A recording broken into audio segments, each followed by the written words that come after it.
After 2 postponements, our trip to Egypt was finally a go. Vivian, our extraordinary travel expert, hosted a meet and greet at her home where we got to meet some of our fellow travelers.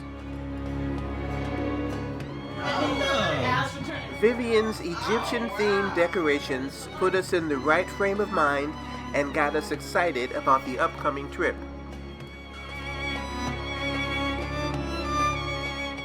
Finally, on November 3rd, we were on our way. We flew first to Doha, Qatar, then on to Cairo.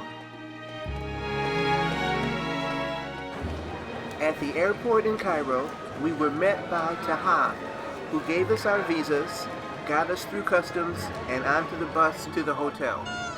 As tired as we are, we're still happy. The traffic in Cairo is one of the 7 wonders of the world. Okay? You're gonna find the white lanes on the floor, and the traffic light is only for decoration. We arrived at the Marriott Mina House in the middle of the night and couldn't see how beautiful it was until the next morning. Lots of green grass and vegetation, considering we were in the middle of the Sahara Desert. And most importantly, we had a view of the pyramids from the hotel.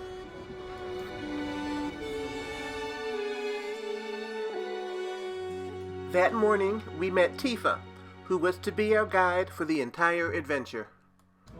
Tifa had the unenviable job of keeping 15 adults together over the course of the 8-day visit.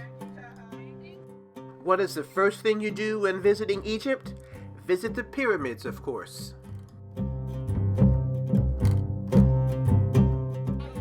We took a short bus ride to the pyramids of Giza.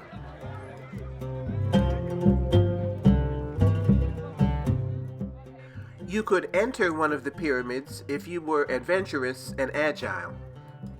Those who took the challenge, including Vivian and Al, reported there was barely enough space to stand upright. If you turn around and look in the opposite direction of the pyramids, you'll see a wonderful panoramic view of modern Cairo. It's quite a juxtaposition of the ancient and the modern. Next on the agenda, a camel ride. We climbed onto camels, were led to a spot a short distance away, and were hustled for tips by the camel driver the whole time. Next, we visited the site of the famous Sphinx.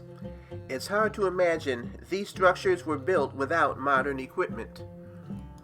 Maybe the pyramids really were built by aliens. Next, we drove to Memphis, the highlight of which is the Ramses II Colossus. Tifa explained the meaning behind the postures of the statues there. Means he's still alive, still growing. If it's curved, end of life. You will find him with this position. We call it the funeral position. You know this? And he's holding like 2 crosses. The crosses means long life or eternity. It's called the Ankh. The Ankh. Okay, so this is, he's dead. This is, he's still alive. Okay, guys? Again, I was struck by the detail and workmanship in these statues. Keep in mind, they are thousands of years old.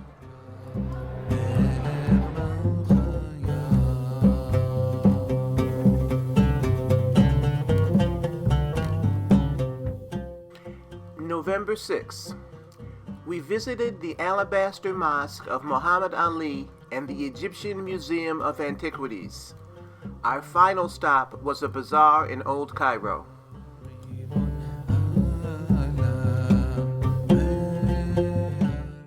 At the mosque, we women had to cover our heads and everyone had to cover our shoes. This mosque was my favorite location in Cairo. Inside the mosque was absolutely beautiful, with the hanging globes, chandelier, and beautifully decorated dome. If you look carefully, you can see the tomb of Imam Muhammad Ali behind the ornately carved wall. Outside of the mosque is another beautiful panorama of the city of Cairo.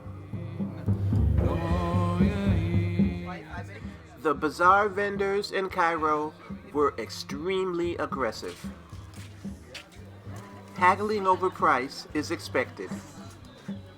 Personally, I am not a fan of this style of commerce. But it's a part of the experience, and on this particular day, I was able to unclench my jaw and accept the experience. Welcome to Cairo. Well. After the chaos of the bazaar, we went to the serenity of the Egyptian Museum of Antiquities. Again, Tifa's information was invaluable. We met King Tut's grandparents, saw his little boy-sized throne, and saw a statue of the boy king.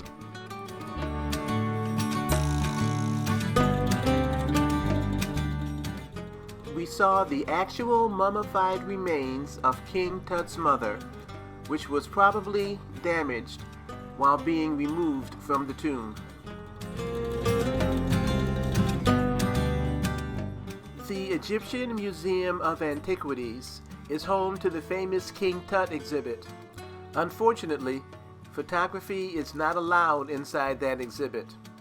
We've all seen the pictures, of course, but seeing the items in person was amazing.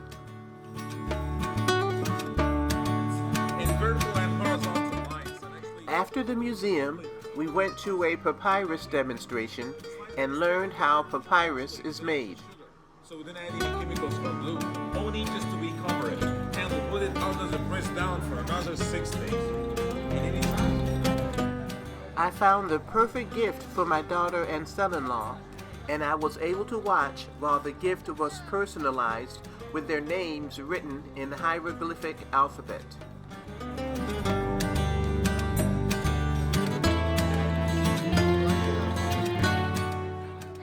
This was our last stop of the day, so we returned to the hotel to prepare for part 2 of our Egyptian adventure, a cruise on the Nile.